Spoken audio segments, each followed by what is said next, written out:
আসসালামু আলাইকুম। Beyond border sports presents dugout ডায়ালগে আপনাদেরকে স্বাগত জানাচ্ছি। আমি হাসান আল বান্না।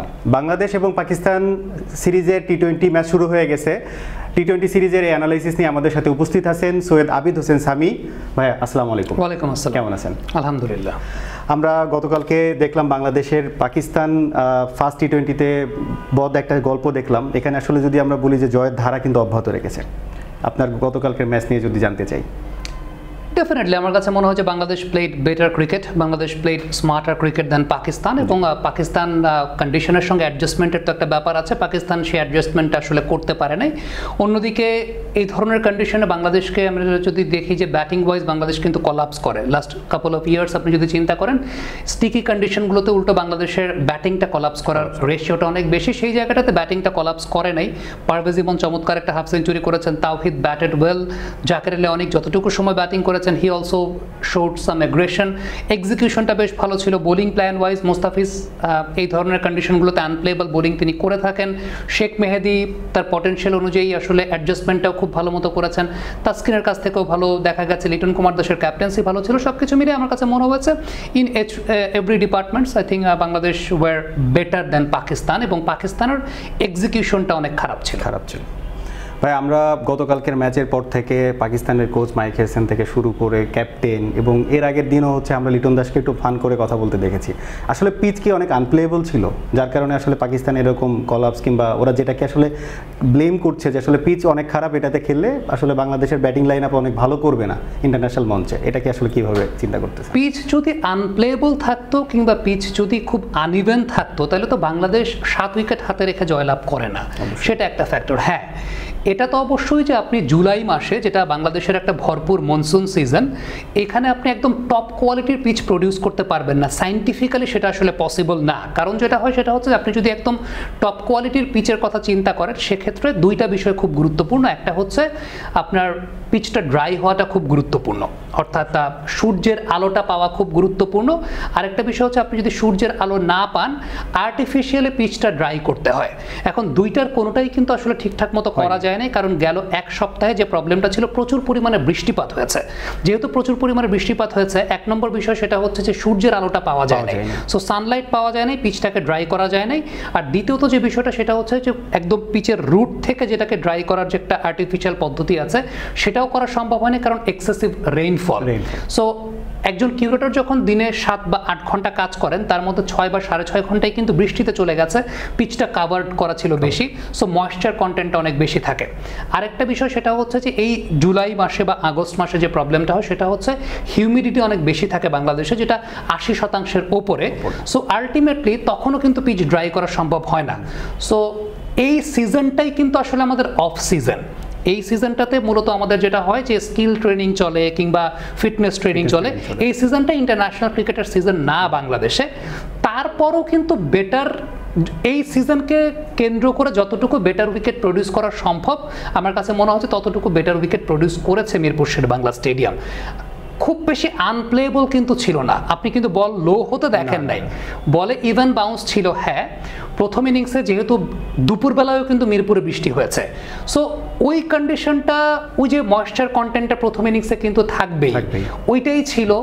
বল একটু থেমে এসেছে, এটা অস্বীকার করার কোনো কিছু নেই, বল একটু থেমে এসেছে, এবং সেটা না যে কোনো জায়গাতেই এটা খুব কমন কন্ডিশন যে রেইনফল, যখন এক্সেসিভ রেইনফল হচ্ছে, আপনি তো জানেন জুলাই মাসে যখন বাংলাদেশে আপনি খেলতে আসছেন তখন কিন্তু এইরকম কন্ডিশনটাই থাকবে।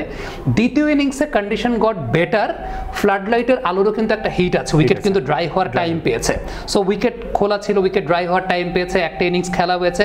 সো দ্বিতীয় ইনিংসে আবার বাংলাদেশ একটু বেটার কন্ডিশনটা পেয়েছে। এটা খুব কমন একটা ব্যাপার। এটা বিষয়টা এরকম না, আপনি যখন এমনিতেও যখন ডিউ ফ্যাক্টরের মধ্যে খেলেন তখনও কিন্তু ব্যাপারটা এরকম থাকে যে রাতের বেলা ব্যাটিং কন্ডিশনটা একটু বেটার হয়ে যায়। তো এইখানে যে বিষয়টা সেটা হচ্ছে যে এই সিজনটাতে বাংলাদেশের মাটিতে, এই সিজনটাতে জুলাই মাসে আমার যতদূর মনে পড়ে যে সর্বশেষ খুব সম্ভবত 2015 সালে সাউথ আফ্রিকা সিরিজটা হয়েছিল। আর এই সিরিজটা কিন্তু বাংলাদেশের এফটিপিতে ছিল না, এটা ফারুক আহমেদের সময় পাকিস্তানের সঙ্গে একটা ডিপ্লোম্যাটিক পলিসি অনুযায়ী এই সিরিজটাকে বাড়তি খুব ভালোবাসা দিয়ে এই সিরিজটাকে নিয়ে আসা হয়েছিল। সো আলটিমেটলি এই সিজনে যখন আপনি খেলছেন তখন উইকেট একটু স্টিকি থাকবে, সেটা আপনি জানেন, এবং আপনাকে অ্যাডজাস্ট করতে হবে, সেখানে বিকল্প কোনো কিছু নেই। আপনি যদি লাস্ট T20 ওয়ার্ল্ড কাপও চিন্তা করেন, কিংস টাউনে কিন্তু এরকম কন্ডিশন ছিল যেখানে বাংলাদেশ 115 চেস করতে পারে না আফগানিস্তানের সঙ্গে। ওই কিংস টাউনে অস্ট্রেলিয়া আফগানিস্তানের সঙ্গে হেরে গিয়েছিল। ওই কিংস টাউনে নেপাল 1 রানের ব্যবধানে হেরেছে, সাউথ আফ্রিকাকে মোটামুটি ধরা খাইয়ে দিয়েছিল। ইভেন আনইভেন কন্ডিশন তো আমি বলবো যে নিউ ইয়র্কে যে কন্ডিশনটা ছিল, যেখানে পাকিস্তান ইন্ডিয়ার সঙ্গে হেরে গিয়েছিল, ডালাসের কন্ডিশনে পাকিস্তান আমেরিকার কাছে হেরে গিয়েছিল, সেটা অনেক বেশি আনইভেন কন্ডিশন ছিল। এই কন্ডিশন যেটা, এটা ওইরকম আনইভেন কন্ডিশন আমি বলবো না। এই কন্ডিশনটা যেটা, হ্যাঁ ইনিশিয়ালি বল একটু, যেহেতু স্টিকি কন্ডিশন যেটা বলছিলাম যে বৃষ্টির একটা প্রভাব, কারণ এটা তো বিজ্ঞান, এটা তো সায়েন্স, দিন শেষে জিনিসটা তো একটা সায়েন্স, যে আপনি এই সিজনে হিউমিডিটি অনেক বেশি থাকে, দ্বিতীয়ত প্রচুর বৃষ্টিপাত হয়, যে কারণে আপনি পিচটা ড্রাই হতে পারে না। তারপরও তো আমি বলবো যে কন্ডিশন তো বেটার কন্ডিশন, এখানে পাকিস্তানের এক্সিকিউশনের প্রবলেম ছিল। সাইফ ভাই, আমরা গতকালকে তো অনেকগুলো বাংলাদেশের বোলিং লাইন আপের কথা বলছিলেন যে অনেকেই ভালো বল করেছেন। ব্যাটিংয়ে যদি বলি, আমরা ফার্স্টে 2টা উইকেট যাওয়ার পরে একটা ভালো স্টার্টটা আমরা দেখেছি। এখানে আসলে আমার কাছে যদি মনে হয় যে, আমি যদি বলি মোমেন্টামটা ওই নো বলটা দিয়েই শুরু হয়েছে, এটা তো হৃদয় স্ট্রোক করে ওইখান থেকে মনে হয় ম্যাচটা বের হয়ে গেছে। আপনার কাছে মোমেন্টামটা যদি জানতে চাওয়া হয়? আমার কাছে মোমেন্টাম তো ইনিশিয়ালি বাংলাদেশের বোলিং ইনিংসেই মোমেন্টামটা ছিল।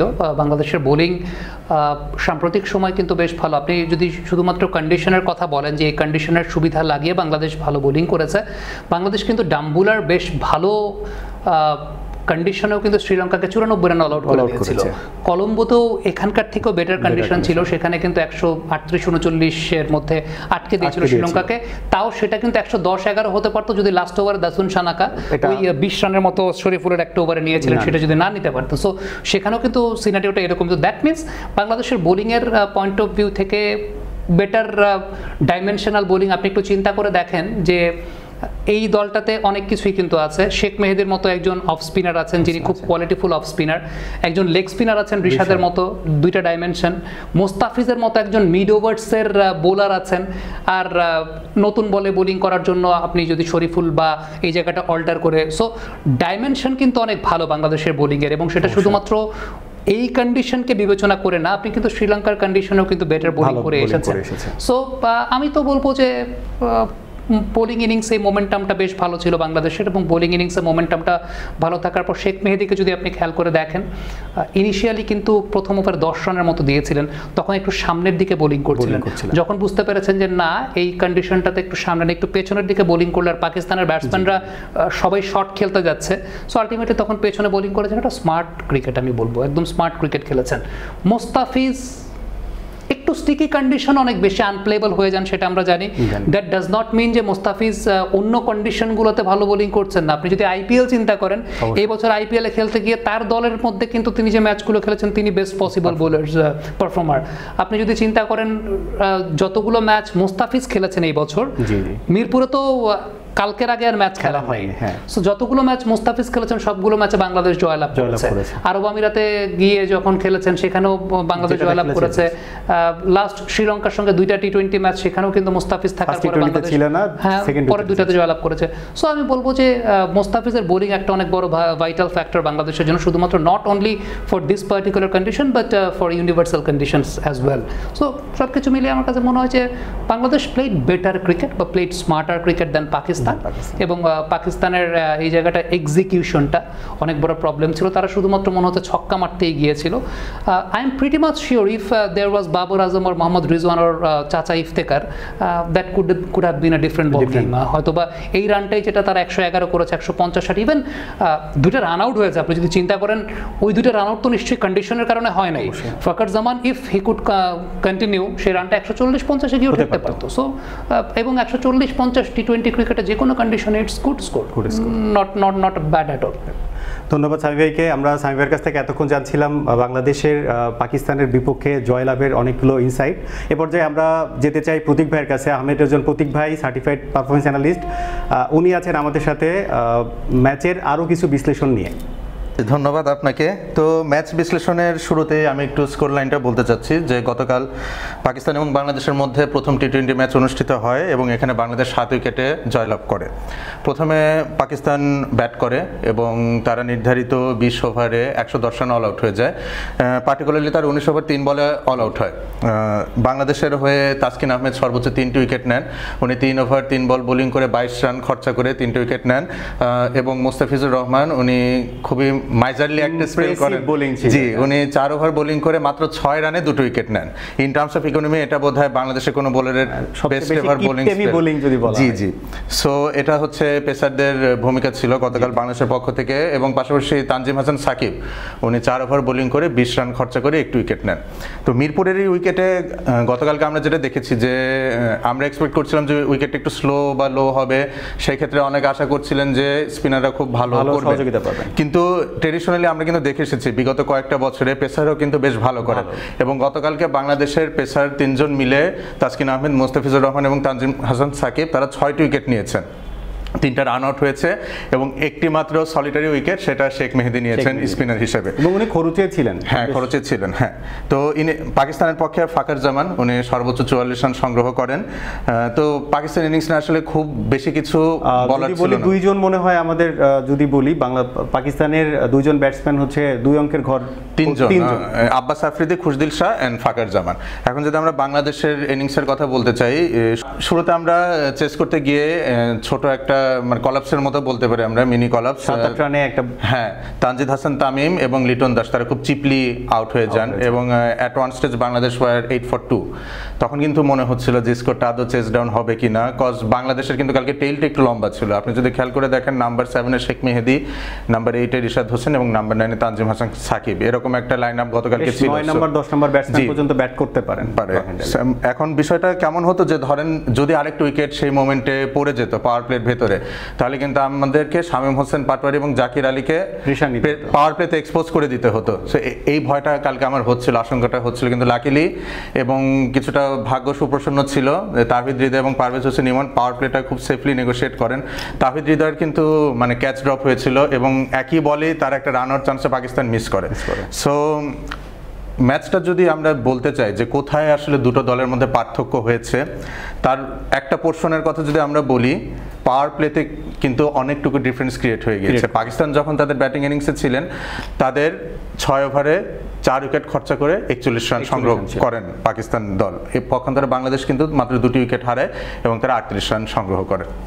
এটা একটা আমরা বলতে পারি যে ডিফারেন্সিয়েটিং ফ্যাক্টর দুই দলের ব্যাটিং ইনিংসের মধ্যে। আরেকটা বলতে পারি ডেথ ওভারে পাকিস্তান শেষ 4 ওভারে মাত্র 8টি রান সংগ্রহ করে এবং তারা 4টা উইকেট হারায় এবং তারা কিন্তু 20টা ওভার সম্পূর্ণভাবে খেলতেও পারেননি। আর আব্বাস আফ্রিদির যদি ওই স্কোরটা না থাকে, হ্যাঁ, ওই ক্যামিওটা না থাকলে কিন্তু পাকিস্তান 100 রানও ছুঁতে পারে না।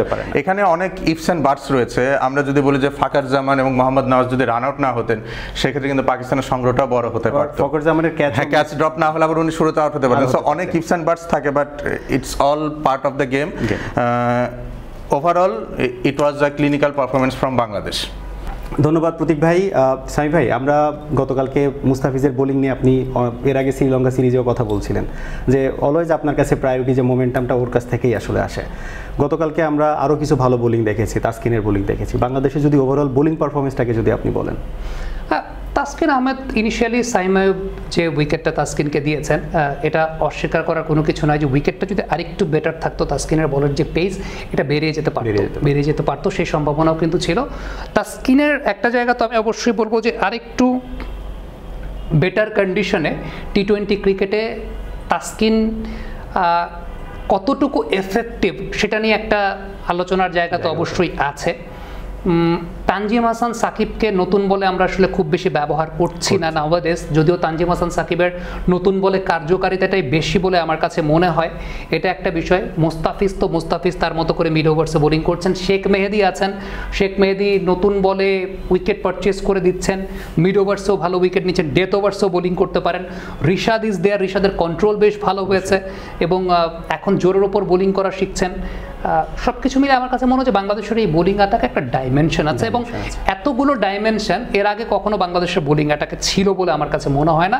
হ্যাঁ, যখন রফিক ভাই, রাজ্জাক ভাই এবং সাকিব ভাই ছিলেন 2007 বিশ্বকাপের কথা বলছি, ওইটা কিন্তু একই ডাইমেনশনের অনেকগুলো, হ্যাঁ অনেকগুলো ভ্যারিয়েশন ছিল, কিন্তু এই যে ডিফারেন্ট ডাইমেনশন, এটা আমি মনে হয় যে বাংলাদেশের ক্রিকেটে বোলিং সেট আপে কখনো ছিল না, যেটা আমার কাছে ব্যক্তিগতভাবে মনে হয় যে স্পিন ডিপার্টমেন্টের জায়গা থেকে they are very much sharp right now. Pace departmented জায়গা apart from Mustafizur Rahman, still lots of fine tunings to do when you are playing in other conditions. সেক্ষেত্রে নাসুমের ইনক্লুশন হয়তো আরো বেশি ডাইমেনশন হতে পারে আর কি, সেটা যদি টিমে যদি প্রয়োজন হয়। এখন এই মুহূর্তে আপনার টিমে প্রয়োজন আছে কিনা, নাসুমকে ইনক্লুড করতে চাইলে আপনি আসলে কাকে ড্রপ করবেন? এখন নাসুমকে ইনক্লুশন করতে চাইলে আপনার তখন হয়তো শেখ মেহেদীকে ড্রপ করতে হবে অথবা রিশাদকে ড্রপ করতে হবে, সেই জায়গাটা আপনি করবেন কিনা, অথবা একজন বাড়তি পেস বোলারকে আপনি কমাবেন কিনা, সেখানেও কিন্তু অনেকগুলো চিন্তার জায়গা আছে। So it all depends regarding the combination, এবং ইফ মানে on any particular day if it demands that you have to bring Nasum Ahmed in place of anyone, that's going to be a healthy competition. এবং কখনো এরকম হতে পারে, যেমন আপনি যদি দেখেন যে ইন্ডিয়া টিমে কারুন নায়ার একটা ম্যাচে ট্রিপল সেঞ্চুরি করার পর পরের টেস্ট ম্যাচ তাকে বসে থাকতে হয়েছে, because of the combination and the strength and the weakness of the opponent and also the venue which it was being played. So যদি কখনো এরকম হয় যে অপোনেন্ট টিমের স্ট্রেংথ বা উইকনেস অনুযায়ী এবং আপনার টিমের কম্বিনেশনটা, পারফেক্ট কম্বিনেশনটা সেট করা অনুযায়ী আপনার নাসুমকে ইন করাতে প্রয়োজন হয়, then definitely if you have to sacrifice Sheikh Mehedi for that, or if you have to sacrifice Rishad Hossain for that, then it's a healthy competition, এবং that is which is very much required. কারণ একটা দল তখনই ভালো দল আপনি বলবেন when the backup strength is good. So এইটাই আসলে আমার কাছে মনে হয় যে খুব গুরুত্বপূর্ণ বিষয়। যেমন শ্রীলঙ্কাতে একটা ম্যাচে সাইফুদ্দিনকে ড্রপ করা হয়েছিল, দেন তানজিম সাকিবকে নিয়ে আসা হয়েছিল। I think that's a healthy competition, কারণ ওই পার্টিকুলার ম্যাচে মনে হয়েছে টিম ম্যানেজমেন্টের কাছে যে okay Saifuddin did well in the previous match, but on that particular match team management thought that Tanjim Sakib might deliver better. এবং আপনি একটু চিন্তা করে দেখেন টি-20 ওয়ার্ল্ড কাপে কি হয়েছিল। টি-20 ওয়ার্ল্ড কাপের আগে Saifuddin was being dropped by the team management and Tanzim Sakib was brought into the side. So and Tanzim Sakib delivered in every matches, during South Africa match, during Nepal match, he got the early breakthrough. So সব কিছু মিলিয়ে এটা একটা healthy কম্পিটিশনের আসলে জানান দেয়, যে কারণ একটা টিমের যখন ব্যাকআপ স্ট্রেংথটা অনেক ভালো থাকবে তখনই কিন্তু এই হেলদি কম্পিটিশনটা হবে, এবং সেটাই একটা ভালো দলের পরিচায়ক। যেমন আমরা টি-20-র উইনিং কম্পিটিশনটা কিন্তু শ্রীলঙ্কা থেকে সেখানে কিন্তু চেঞ্জ হয়েছে, আসলে যেটা বলছিলেন যে ডিমান্ডের উপর। ভাই আমরা গতকালকে ইমনের একটা মানে স্লো অ্যান্ড স্টেডি থেকে শুরু করে ম্যাচটাকে বের করে নিয়ে গেছে কিন্তু আসলে ইমনের একটা ব্যাটিং। এছাড়া লিটন দাসের আউট হওয়ার পরও কিন্তু আরও আমরা ভালো কিছু ব্যাটিং দেখেছি। বাংলাদেশের ওভারঅল যদি ব্যাটিং পারফরমেন্সটাকে যদি আপনি রেট করেন, আপনি যদি এই বছর চিন্তা করেন, এই বছরে সবচাইতে বেশি ছক্কা মারার রেশিও বাংলাদেশের 2025 সালের ম্যাচ প্রতি গড়ে 8টা করে ছক্কা বাংলাদেশ মেরেছে, সর্বমোট 88টা ছক্কা এই বছর বাংলাদেশ মেরেছে 2025 সালে, যেটা টেস্ট প্লেয়িং অন্যান্য সকল নেশনের চাইতে অনেক বেশি। দ্বিতীয়ত যে বিষয়টা, আপনি পারভেজ ইমন এবং তানজিদ হাসান তামিমের আপনি যদি টপ 4 চিন্তা করেন এই বছর যারা ছক্কা মেরেছেন, তাদের মধ্যে 1, 2, 3, 4-এর মধ্যে তানজিদ তামিম এবং পারভেজ ইমন আছেন। সো বাংলাদেশের দুইজন ওপেনারই আপনি ওয়ার্ল্ডের টপ 4-6 হিটার্সের মধ্যে আছেন, which is a very unique thing for Bangladesh, এবং which is very uncommon, very unusual for Bangladesh, because we have been searching for batters like this. এবং এই জায়গাটা থেকে ইমনের কালকে একটা ছোট্ট অ্যাডজাস্টমেন্ট ছিল, যেটা আমার কাছে মনে হয়েছে। আমরা এর আগের দিন আলোচনা করছিলাম যে ইমনের ট্রিগার মুভমেন্টটা ওইরকম নাই, বল করার আগে তিনি ট্রিগার মুভমেন্ট আন না। কালকে যদি আপনি একটু লক্ষ্য করে দেখেন, আপনি যদি একটু ভিডিও ফুটেজ বিশ্লেষণ করে দেখেন, ইমন কালকের কন্ডিশনের প্রত্যেকটা বল খেলার আগে শাফল করে চতুর্থ বা পঞ্চম স্টাম্পের দিকে চলে আসছিলেন, অনেক বেশি শাফল করে চলে আসছিলেন। It might be an adjustment according to the situation, according to the Pakistani bowling line up and according to the condition of the pitch. So he adjusted that very well. In international cricket it's very required যে আপনি এই অ্যাডজাস্টমেন্টগুলো করবেন, এবং সেটাই কিন্তু একটা জিনিসের পরিচয়ক। আরেকটা খুব ইম্পর্টেন্ট ব্যাপার যে these branch of players they have already got the taste of winning a World Cup.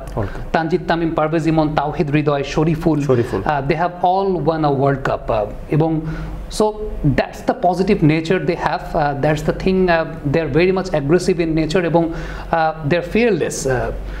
The team management should invest on this kind of players, যেটা আমার কাছে মনে হয় যে আমি কালকে একটা কথা বলেছিলাম যে আমার কাছে তামিম ইকবাল এবং জুনায়েদ সিদ্দিকীর ওপেনিং পেয়ারের কথা মনে পড়ে যাচ্ছিল, বাট আনফর্চুনেটলি তখনকার টিম ম্যানেজমেন্ট জুনায়েদ সিদ্দিকের উপর ওরকম ইনভেস্টমেন্টটা করে নাই। এই টাইপের ওপেনাররা দুজনই প্রত্যেক দিন আপনাকে ভালো কিছু দেবে না, কিন্তু দুজনের একজন যদি আপনার জন্য দাঁড়িয়ে যায় তখন কিন্তু আপনার উইনিং পার্সেন্টেজটা 90% যাবে। সো বিষয়টা আপনাকে এটা মেনে নিতেই হবে যে দুজনই আপনাকে হয়তো বা প্রতিদিন ভালো কিছু দেবে না, বাট দুজনের একজন যদি ক্যারি করে এবং সেটার জন্য সেটা আপনাকে বড় ম্যাচ জেতাতে সহায়তা করবে। সো বড় ম্যাচ জেতানোর জন্য এই টাইপের প্লেয়ারদের উপর ইনভেস্টমেন্টটা খুব জরুরি। আমরা সামিফের কাছ থেকে জানছিলাম বাংলাদেশের ব্যাটসম্যান এবং বোলারদের পারফরমেন্স। আমরা পাকিস্তানের স্ট্যাটিস্টিক্সটা জানতে চাই প্রতীক ভাইয়ের কাছে। ধন্যবাদ বান্না ভাই। তো পাকিস্তান গতকালকে তাদের একটা বেশ বড় ব্যাটিং কলাপস আমরা দেখতে পেয়েছি, এবং সবচেয়ে নোটেবল বিষয়টা কি, পুরাটা ইনিংস জুড়ে তাদের ইনিংস কিন্তু কখনোই একটা ফ্লোতে আসেনি। প্রথম 2টা ওভারে তারা একটা ব্রিস্ক স্টার্টের মতো পেয়েছে, কিন্তু সেটা ভাগ্যের সহায়তায় ফাকার জামানের ক্যাচটা ড্রপ হয়েছিল, তার ফলশ্রুতিতে প্রথম 2টা ওভারে তারা কিছু রান সংগ্রহ করে। পাকিস্তানের ব্যাটিংয়ের ক্ষেত্রে সবচেয়ে দুঃখজনক যে বিষয়টা আমার কাছে মনে হয়েছে, তারা তাদের টোটাল ইনিংসে 60% ডট বলস খেলেছে। দ্যাট মিনস আপনার টি20 ইনিংসে যদি 120টা লিগ্যাল ডেলিভারি থাকে, পাকিস্তান তার মধ্যে 72টা ডেলিভারিতে কোনো রান স্কোর করতে পারেনি। তো তারা যে 110টা রান করেছেন, এই 110টা রান কিন্তু বেসিক্যালি 48টা বলে সংগ্রহ করেছেন। এখন এই 72টা ডেলিভারির মধ্যে তারা যদি 20টা সিঙ্গেলও বের করতে পারতেন, আমি ধরলাম যে 50টা বল ডট গেল, এই ধরনের উইকেটে 130 কিন্তু খুবই ট্রিকি একটা স্কোর হতে পারতো। এবং বাংলাদেশ যেহেতু 2টো উইকেট শুরুতে হারিয়েছিল এবং টার্গেট যদি 130 প্লাস থাকতো, সেই ক্ষেত্রে তাওহিদ হৃদয় এবং পারভেজ হোসেন ইমন যেইভাবে ইনিংসটা খেলেছিলেন ওইভাবে কিন্তু তারা খেলার সুযোগটা পারতো। এই ধরনের উইকেটে অ্যাবাভ রানে বল যে কোনো টোটাল আপনার জন্য অনেক চ্যালেঞ্জিং। যখনই আপনি দেখবেন যে আপনাকে বিলো রানে বল স্কোর করতে হবে, সেক্ষেত্রে কিন্তু আপনার সেই লাক্সারিটা থাকে, আপনি নিজেকে কিছুটা সময় দিতে পারেন। এটা অনেকটা তখন একটা ওডিআই ম্যাচের মতো হয়ে যায়, ওডিআই ম্যাচের মিড ওভার্সের ক্রিকেটের মতো হয়ে যায়, ঠিক আছে? তো সেই ক্ষেত্রে তাওহিদ হৃদয় এবং পারভেজ হোসেন ইমন সেই সুযোগটা পেয়েছেন নিজেদেরকে সময় দেওয়ার। বাট ইয়েট আমি পারভেজ হোসেন ইমনকে খুবই কৃতিত্ব দিতে চাইবো এই জন্য যে ইনিশিয়ালি কিন্তু উনি বোলারদেরকে সম্মান করেছেন। কালকের উইকেটটায় যদি আমরা পরে উনি আসলে কালকের ম্যাচটা যদি আমরা দেখি, লেন্থ বল এবং short of a good length ball, good লেন্থের পিচ করা বল এবং short of a good length ball, এই বলগুলোতে কিন্তু পেসাররা ব্যাটসম্যানদেরকে বেশ ভুগিয়েছেন। এবং আপনাকে এই ধরনের ডেলিভারিতে যদি সার্ভাইভ করতে হয় বা বড় রান সংগ্রহ করতে হয়, আপনার হরিজন্টাল ব্যাট সুইংটা খুব ইম্পর্টেন্ট। পাকিস্তানের ব্যাটসম্যানদের ক্ষেত্রে আমি পার্টিকুলারলি হাসান নওয়াজের ক্ষেত্রে বলতে চাই, উনি ইয়াং সেন্সেশন, ইন্টারন্যাশনাল সার্কিটে নতুন এসেছেন, উনি বেসিক্যালি পিএসএল যে উইকেটগুলোতে খেলেছেন খুবই রান প্রসবা উইকেট ছিল, তো সেইখানে কিন্তু ব্যাটসম্যানদের এই জাতীয় পরীক্ষা দিতে হয় না। কালকে যদি মোস্তাফিজুর রহমানের বলে আমি ওনার ডিসমিসালটার কথা বলতে চাই, প্রথম 2-3টা বল উনি কিন্তু থার্ড ম্যানে গাইড করে রান বের করার চেষ্টা করছিলেন, বাট ওখানে ফিল্ডার রাখা ছিল, পয়েন্ট ছিল, গালি ছিল, স্লিপ ছিল, সো ওই গ্যাপটা উনি পেনিট্রেট করে বলটা থার্ড ম্যানে পাস করতে পারছিলেন না। The moment he decided to go for a big shot, উনি করলেন কি, মোস্তাফিজুর রহমানের short of a good length বল, আমি আবার এই লেন্থটার কথা খুবই প্রিসাইসলি বলতে চাচ্ছি, short of a good length বল উনি ভার্টিক্যালি ব্যাট সুইং করতে গেলেন। এখন এই ধরনের ডেলিভারিকে যদি আপনার বাউন্ডারি ছাড়া করতে হয়, আপনার ব্যাট সুইংটা অবশ্যই হরাইজন্টাল হতে হবে। বলটা যদি এই লেন্থে আসে, আপনাকে এইভাবে খেলতে হবে এবং বলটা হয়তো পয়েন্ট বা কাভারের উপর দিয়ে ডিসপ্যাচ করতে হবে।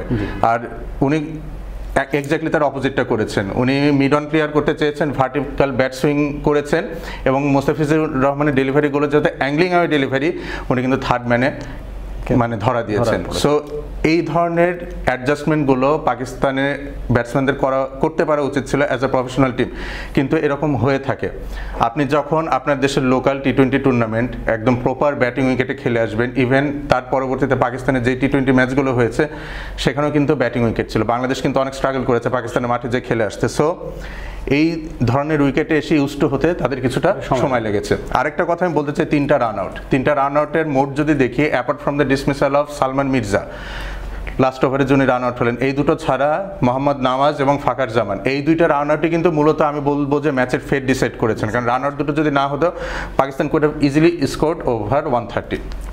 সো এই দুটোতে একদম বেসিক ভুল ছিল।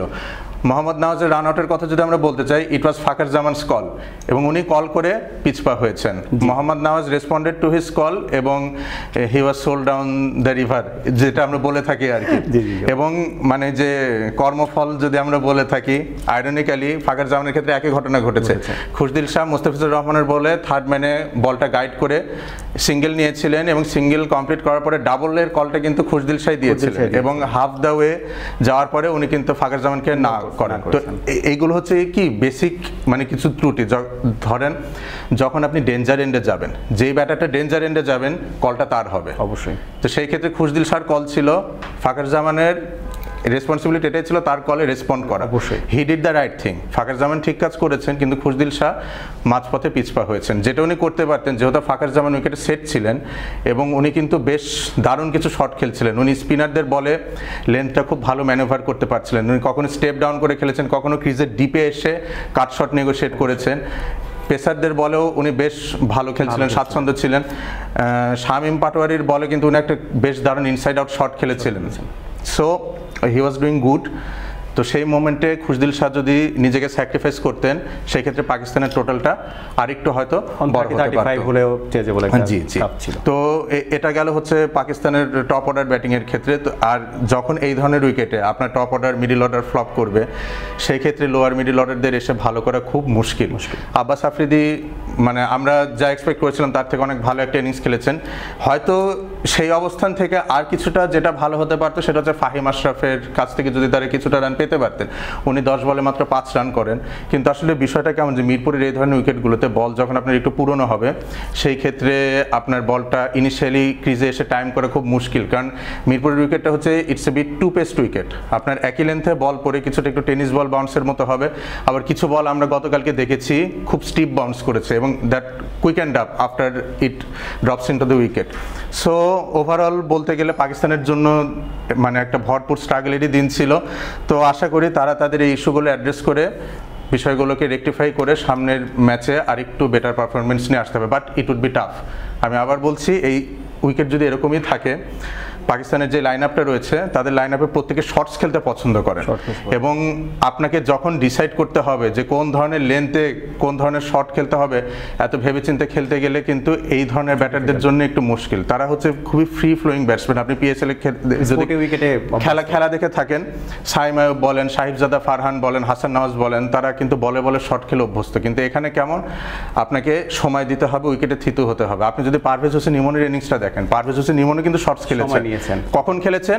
যখন উনি উইকেটের সাথে ইউজড হয়েছেন। ইভেন তার ইনিংসে কিন্তু আমরা হরিজন্টাল ব্যাট সুইংটা প্রচুর দেখেছি। পাকিস্তানের বোলাররা কিন্তু বাংলাদেশের পেসারদের বোলিং দেখে কিন্তু তারা শিক্ষা নিয়েছেন যে বলটা কোন লেন্থে ফেলতে হবে। They did the same thing. But পার্থক্যের জায়গাটা কোথায় ছিল? হাসান নওয়াজ একই লেন্থের বল ভার্টিক্যালি ব্যাট সুইং করেছেন, কিন্তু পারভেজ হোসেন ইমনের ব্যাট সুইংটা ছিল হরিজন্টাল, এবং উনি কিন্তু প্রতিটা ক্ষেত্রে বাউন্ডারি ক্লিয়ার করতে পেরেছেন। ধন্যবাদ প্রতীক ভাই। সামি ভাইয়ের কাছে আসতে চাই। সামি ভাই, আমরা গতকালকের ম্যাচটা যদি আমরা বলি যে বাংলাদেশের ওভারঅল পারফরমেন্স দিয়ে সবসময়ই আপনি বলছেন যে বাংলাদেশ বেটার পারফর্ম করেছে এবং পাকিস্তানের পারফরমেন্স অত ভালো ছিল না। যদি পাকিস্তানের ব্যাটসম্যান এবং বোলারদের ওভারঅল পারফরমেন্সের কথা যদি বলি, যে যদি ছোটোখাটো করে কোনো বিশ্লেষণের জায়গা থাকে আপনার? আমার কাছে হচ্ছে হাসান নওয়াজ, তার আমি আমার ব্যক্তিগত প্ল্যাটফর্মে আমি একটা অ্যানালাইসিস করছিলাম যে হাসান নওয়াজ প্রায়ই দেখা যায় তিনি যেভাবে আউট হন, লেগ সাইডে শট খেলতে গিয়ে অফ সাইডে ক্যাচ দিয়ে দেন, এবং ওই দিন মুস্তাফিজুর রহমানের এগেনস্টে ওইভাবে তিনি আউট হয়েছেন। সাইম আয়ুব ইনিশিয়ালি শর্টস খেলতে যান। কখনো কখনো আপনাকে আসলে চিন্তা করতে হবে যে কোন কন্ডিশনে আপনি কীভাবে ব্যাটিং করবেন। খেয়াল করে দেখবেন যে বাবর আজম যে সিজনটা রংপুর রাইডার্সের হয়ে খেলেছেন, he batted better under pressure, under this kind of conditions. He just batted brilliantly, এবং he knows how to play in which kind of scenarios, এবং তিনি বেশ ভালো খেলেন। রিজওয়ানের কথা যদি চিন্তা করেন, কুমিল্লা ভিক্টোরিয়ান্সের হয়ে যখন তিনি খেলেছেন, he did the anchoring part, অ্যাঙ্কারিংটা করেছেন, এবং এমন না যে 20 বলে হাফ সেঞ্চুরি করেছেন, 30-35 বলে 40 বলে হাফ সেঞ্চুরি করেছেন, but that was required on that kind of scenario. So যখন আপনি এই সিজনে খেলছেন তখন আপনাকে এটা তো মেনে নিতেই হবে যে এখানকার কন্ডিশনটা আসলে কেমন থাকতে পারে, এবং আপনি এটা জেনে এসেছেন যে জুলাই মাসে it's a full monsoon season in Bangladesh, এবং ওই অনুযায়ী আপনার ব্যাটিং প্ল্যানটাকে সেট করা, ওই অনুযায়ী আপনার ব্যাটিং প্ল্যানটাকে সেট করে সেই অনুযায়ী you have to wait for the bad deliveries, এবং যখন মানে when you are getting bad deliveries you can not withdraw yourself for playing the shots. এটা যেমন একটা বিষয়, দ্বিতীয়ত আরেকটা বিষয় খুব ইম্পর্টেন্ট, সেটা হচ্ছে you can not go for every deliveries. So এটার কম্বিনেশনটা খুব প্রয়োজন ছিল পাকিস্তানের ব্যাটিংয়ে, যেটা আসলে আমরা দেখতে পাইনি। দুটো রান আউট হয়েছে, দুটো রান আউট খুব দৃষ্টিকটু রান আউট হয়েছে, এবং সেটার জন্য তো নিশ্চয়ই কন্ডিশন দায়ী না। সো এটা একটা বিষয়। পাকিস্তানের বোলিংয়ের জায়গাটা তাদের স্পিনাররা they could not capitalise the advantage what they should have got. লেন্থটা একটা খুব ইম্পর্টেন্ট ফ্যাক্টর ছিল। আপনি যদি খেয়াল করে দেখেন পাকিস্তানের স্পিনাররা মোটামুটি ব্যাটের সামনের যে লেন্থটা আছে এই লেন্থটাতেই বোলিং করেছে, ড্রাইভিং লেন্থটাতে, যেটা ব্যাটসম্যানের জন্য which was very much easier for the batters to drive এবং and to lean forward. So আমি যেটা দেখছিলাম যে বাংলাদেশের ব্যাটাররা আসলে যে বাংলাদেশের বোলাররা যে লেন্থটাতে বোলিং করছিলেন একটু পেছনের দিকে লেন্থে, which was not drivable length, which was called non-drivable length, where আপনার ব্যাটসম্যানদেরকে আসলে একটু অপেক্ষা করতে হয় বা একটু চিন্তা করতে হয় যে should I go forward or should I go backward. So kind of confusing kind of scenario, যেটা এই ধরনের উইকেটে ক্রিয়েট করলে পরে ব্যাটসম্যানের জন্য better. But on the other hand Pakistani spinners they just bowling bowled on those kind of lengths যেখানে আসলে ব্যাটসম্যানদের জন্য অনেক বেশি মাত্রায় easier to make the drive. So এই জায়গাটা অনেক বড় ডিফারেন্সের জায়গা ছিল যে not only as a batter you have to adjust, but as a bowler also you have to adjust যে which length is required in which kind of conditions. So এই জায়গাটা পাকিস্তানি স্পিনাররা অনেক বেশি মাত্রায় পিছিয়ে ছিলেন। ধন্যবাদ।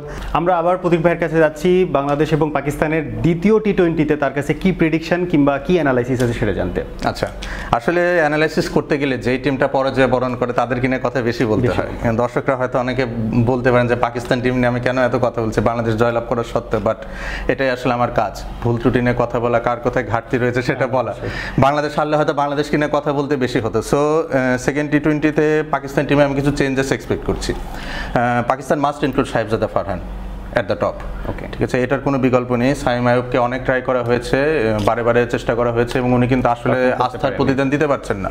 সো সাহেবজাদা ফারহানের পিএসএল রেকর্ড যদি আমি বলি, 12 ম্যাচ খেলে উনি 449 রান সংগ্রহ করেছিলেন। লাস্ট এডিশন পিএসএল ইসলামাবাদ ইউনাইটেডের হয়ে উনি খেলেছিলেন।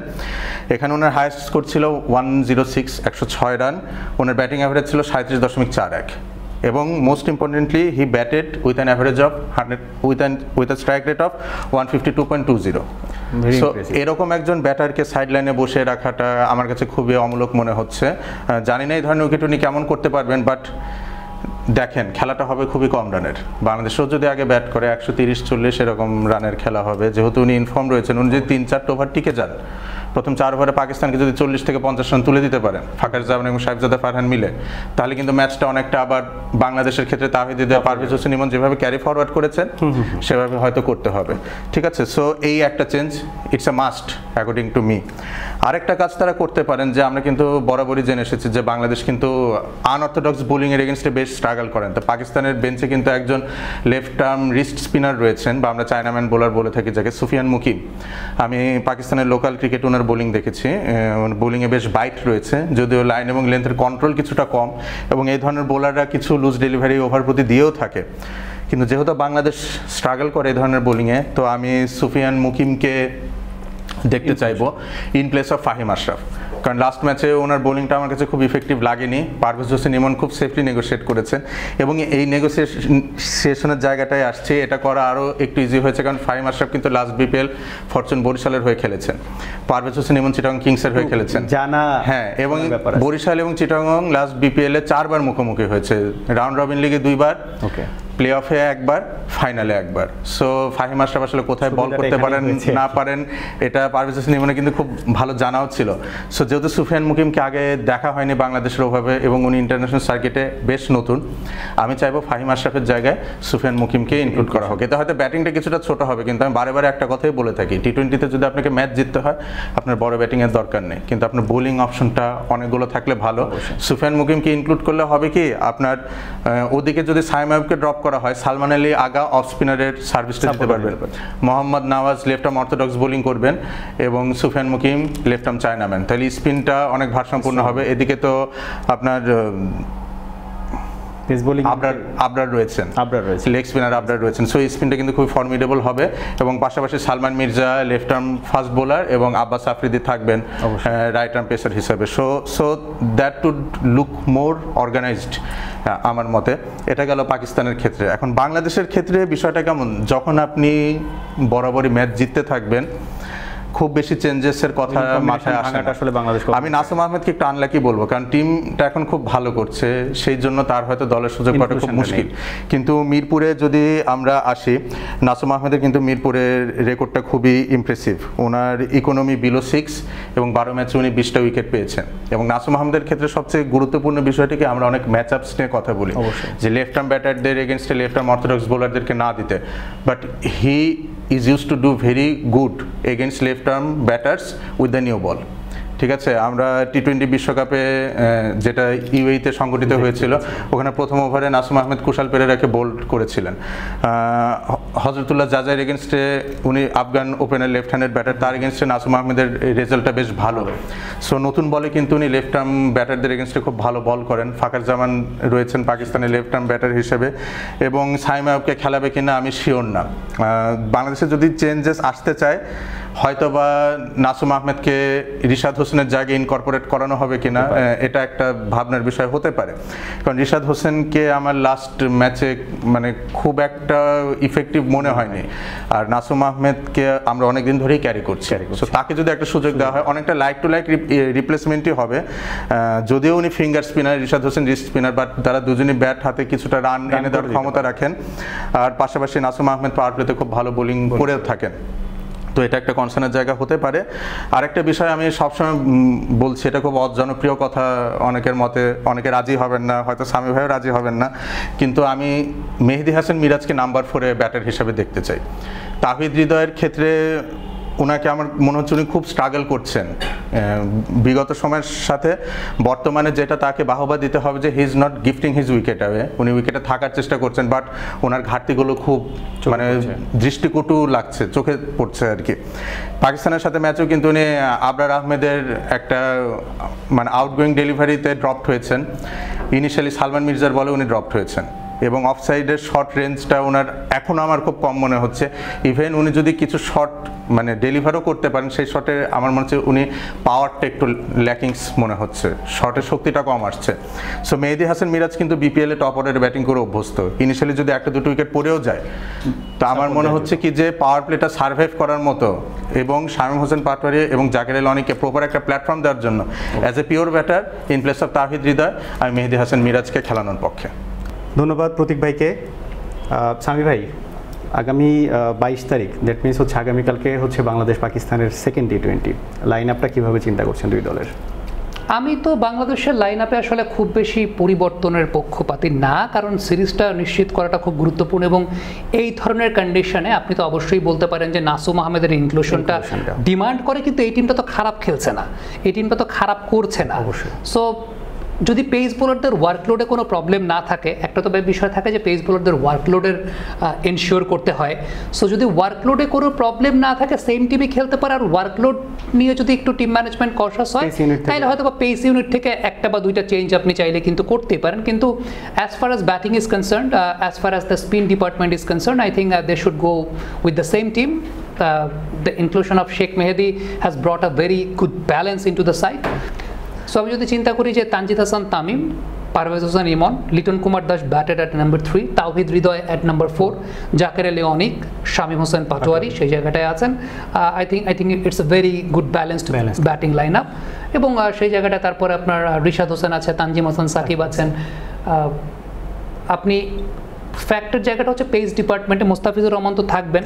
এখন বাকি 2 জায়গাতে আপনি যদি কোনো পরিবর্তন করতে চান, আপনি যদি পেস ডিপার্টমেন্ট থেকে কাউকে খেলাতে চান, বাইরে থেকে স্কোয়াড থেকে, আমি সেটাই বলছি যে ওয়ার্কলোড ম্যানেজমেন্টের জায়গাটায় আসলে পেস বোলারদের ক্ষেত্রে এই বিষয়টা চিন্তা করতে হয়। সো আপনি সেই চিন্তার জায়গাটা থেকে আমার কাছে মনে হচ্ছে ওই ফার্স্ট টি20 ম্যাচে যে টিম বাংলাদেশ খেলেছে সেখান থেকে আপনি অথবা পেস বোলিং ইউনিটে পরিবর্তন আনতে পারেন, সেখানে ওয়ার্কলোড ইস্যু থাকে এবং we have branch of pace bowlers, quality pace bowlers who can take part in international cricket whenever it's required. So আমার কাছে মনে হয় এই একটা জায়গা ছাড়া আর পরিবর্তনের জায়গাটা আসলে নাই। পাকিস্তানের লাইন আপে চেঞ্জেস কি চিন্তা করছে? পাকিস্তানের লাইন আপে এখন তারা আসলে কোন শেপে আছে সেটা একটা খুব চিন্তার বিষয়। পাকিস্তানের একজন চায়নাম্যান বোলার আছেন Sufian Mukim, I would love to see him taking part for Pakistan এবং it will be exciting to see in this kind of condition how he bowls. যেহেতু লেফট হ্যান্ড চায়নাম্যান, বাংলাদেশের রিস্ট স্পিনে এক ধরনের দুর্বলতার জায়গা থাকে এবং সুফিয়ান মুকিমের আমি যদি স্টক লেন্থটা দেখাই বা স্টক লাইনটা দেখাই, একটু পেছনের দিকের লেন্থে স্টাম্প করিডোর মেনটেন করে বোলিং করে থাকেন, তবে তার স্টক বোলিংটা নর্মালি চায়নাম্যান বোলারদের স্টক বোলিংটা ডানহাতি ব্যাটসম্যানের জন্য ভেতরের দিকে আসে, সুফিয়ান মুকিমের স্টক বোলিংটা ডানহাতি ব্যাটসম্যানের জন্য বাইরে বের হয়। সো ইটস অলওয়েজ একটা চান্স থাকে সুফিয়ান মুকিমের মতো বোলারদের জন্য, সেটা হচ্ছে force the batter to come forward and play shots within across the line. কিন্তু তার প্রবলেমের জায়গাটা যেটা হয় সেটা হচ্ছে যে তার বল কিন্তু ব্যাটসম্যান যেটা এক্সপেক্ট করেন যে লেফট আর্ম রিস্ট স্পিনার বল ভেতরের দিকে ঢুকবে এবং ব্যাটসম্যান এক্সপেক্ট করে he will play with the turn, but when he is playing against the turn it maximizes the opportunity to get the wicket. So আমার কাছে মনে হয় যে এই জায়গাটাই পাকিস্তান হয়তোবা চিন্তা করতে পারে যে সুফিয়ান মুকিম যদি আসেন তাহলে এই তার যে ভ্যারিয়েশনটা আছে বাইরের দিকে বল বের করে নিয়ে যাওয়ার, সেই জায়গাটাতে তিনি একটা ভালো টেক। আমরা প্রতীক ভাইয়ের অ্যানালাইসিসের দেখছিলাম যে লাস্ট কিছু ম্যাচে আসলে সাইম আইয়ুবের পারফরমেন্স নিয়ে উনি কথা বলছিলেন, সেক্ষেত্রে কি আসলে ওপেনিং পেয়ারে ওটা চেঞ্জ করতে সাহেবজাদা ফারহানের কথা বলছিলেন? আমার কাছে মনে হয় যে যেহেতু একটা ম্যাচ অলরেডি তারা পিছিয়ে গেছে, Saim Ayub the reputation he has এবং এক্সপিরিয়েন্সটা আছে এবং উই অল নো যে what he can do on a given day এবং যখন তিনি সেট হয়ে গেছেন। সো আমার কাছে মনে হয় না যে সাইম আইয়ুবকে এরকম করতে চাইবে, একটা টাইম তো লাগে এবং এরকম ইয়েতে ফাকর জামান বা সাইম আইয়ুবের মতো এক্সপিরিয়েন্সড ক্যাম্পেইনারদেরকে পাকিস্তান আসলে টিম থেকে ড্রপ করতে চাইবে না, এটা আমার কাছে মনে হয়। হয়তো বা লাস্ট ম্যাচে গিয়ে সাহেবজাদা ফারহানকে আপনি দেখতে পারেন, যদি পাকিস্তান হেরে যায় সেক্ষেত্রে হয়তো বা আরেকটা সুযোগ দিতে পারে অন্য কাউকে, কিন্তু আমার মনে হয় না সেকেন্ড ম্যাচে ওই রিস্কটা পাকিস্তান নিতে চাইবে। ধন্যবাদ সামি ভাই, থ্যাংক ইউ সো মাচ। আমরা আজকে ডাগ আউট ডায়ালগের পর্ব এখানেই শেষ করছি। আমাদেরকে আপনাদের মন্তব্য জানিয়ে কমেন্ট করবেন আমাদের ফেসবুকে এবং ইউটিউব চ্যানেলে। আমাদের সাথে থাকার জন্য ধন্যবাদ। আসসালামু আলাইকুম।